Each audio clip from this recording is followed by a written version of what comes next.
Hello friends, it's Techman Pat, and today we are going to be reviewing this, the Logitech Wireless Pro Mouse.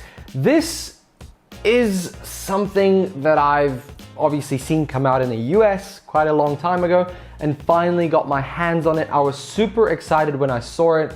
It looks so subtle. It just screams performance in my opinion. But does it perform? Let's find out. This is the review of the Pro Wireless.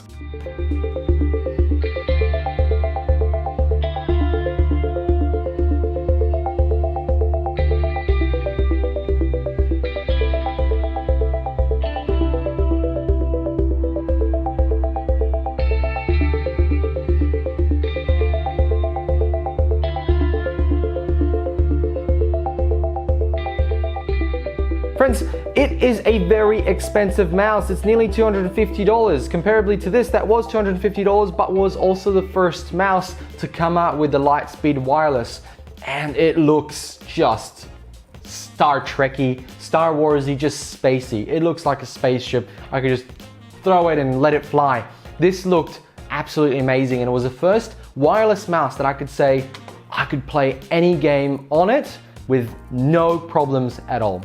So we come to this. This is the Pro version, one that is apparently used by ESL, Donatic Gaming, bunch of other cheats. I really don't follow esports that much. I just haven't found a game that I can follow and watch other people play, because I just end up wanting to play. I watch a video of a game and be like, oh, I want to play that game, and just stop watching and go play it.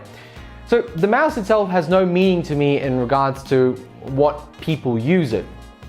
And so coming back to the product itself, because that's part of the marketing. Is the product up to scratch? Well, first of all, it has 4 buttons on the side that are interchangeable, and you can swap these out by pulling little tabs out and putting them back on. You can have nothing or a button, or all 4 all aligned. And in the software, which is the same software that you use with the G900 one, or basically any Logitech gaming product, you'll be able to use that software and map these buttons as you wish.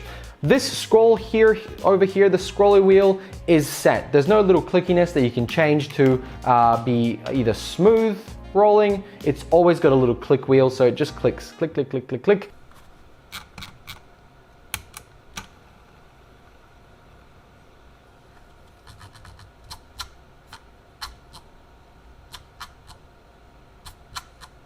I found it to be almost a little bit of a muscle memory.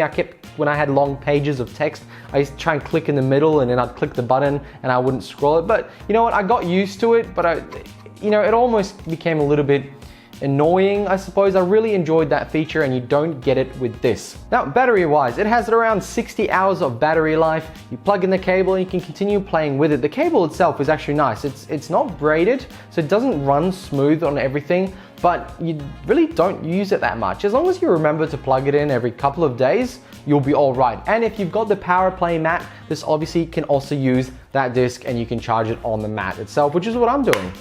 Now, the pads on here, you've got 4 pads and a 5th circle one around the sensor here. These pads provide enough glide for you to not really have a problem in moving the mouse. The other thing that helps is obviously how light the mouse is. This is incredibly light.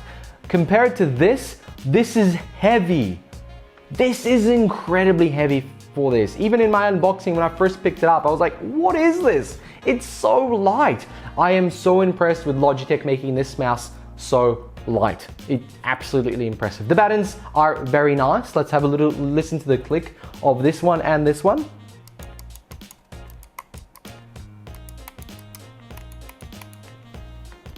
The weight has been shaved off inside, but these clicks are still rated in the millions, and I still honestly don't believe many people will go through it unless you're playing MOBA games. Now, one thing I am just so happy about that this one didn't have, and I keep comparing it to this one because that's probably price-wise and performance-wise the closest thing in the Logitech lineup. One thing that I absolutely love is that you can store your USB dongle inside the little mouse.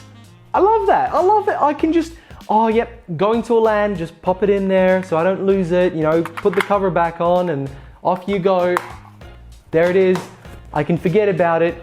Perfect. I really like this. I was kind of annoyed that you couldn't do it with this one. Like, first of all, this is the G900. This doesn't even have the little charging thing or a storage bit for it. This was the first one that ever came out. The G903 has a little puck here that you can use, but doesn't have the storage for the actual little bit. But that also screams about the box. There's no little carry case for all your little bits and pieces that you might need to swap out. It just sits in a paper-based little shape of a box. So I did complain about that in my unboxing, but come to think of it now, once I've set this, I haven't touched this box in a while. Honestly, whatever's in there is in there and I've forgotten about it. The only thing I really need to carry with me is that dongle, and it's got a little carry pack for it. So I get it. It's a product for people who play a lot and might even play remotely or even play at esports events. So they take it with them, they take their mouse, their favorite keyboard, whatever it might be on the Pro lineup, and they're off they go. Now the Pro lineup, is it actually Pro? Well, I don't necessarily like people putting the word pro in a product to make it seem somehow more professional, but I get it. Esports, it's aimed at those people, they sponsor it, they provide it for them, and so it is used in Pro League. But is it pro for consumers? Like how is this not pro? Well, the weight, the look, the actual structure of it can be used both left and right, just like this can. It is also meant for a lot more type grips, so it's more user-friendly in regards to how many people can use it. It has a few features removed, which is what Pro really does. Most Pro products has features removed. It's much simpler, less things can go wrong, and it performs exactly as you expect. There is no acceleration, there is no issues with liftoff distances. It works absolutely brilliantly. Apart from one time, I had the sensor mess up on me. I don't know what it could be, but I lifted it and it flew in a different direction, and then I moved something and I was playing Rainbow Six Siege, and all of a sudden I was just spinning in a circle for a second. I don't know what it could be. Could it be a little hair that got in the way? Maybe some dust? Only happened once. I will report it because it happened. So one last thing I want to mention. If you're ever going from this to this, the biggest difference is this little butt over here. This has a much smaller butt. This has a big butt.